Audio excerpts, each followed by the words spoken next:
let us now talk about David McClelland's theory of needs. So this theory talks about three types of needs: need for achievement, need for affiliation, and need for power. So this theory is quite useful in understanding what drives or what motivates a person, and by understanding that, you can maximize the learning in the classroom. Need for achievement is connected with success. Need for affiliation is connected with interpersonal relationships or social relationships. And need for power is connected with influencing or controlling other people. Now, these needs can be positive in motivators or negative motivators. If a person's need is on the higher side, then that works as a positive motivator. Whereas if the person's need is on the lower side, then that works as a negative motivator.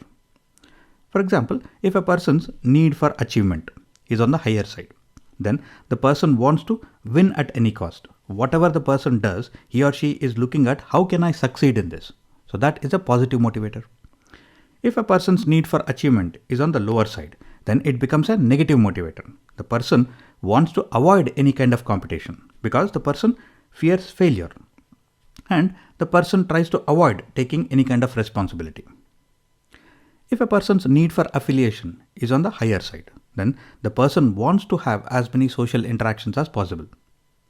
And the person will demand loyalty from the people around him or her. And the person would like to work harmoniously and maintain good relationship with everybody around him or her.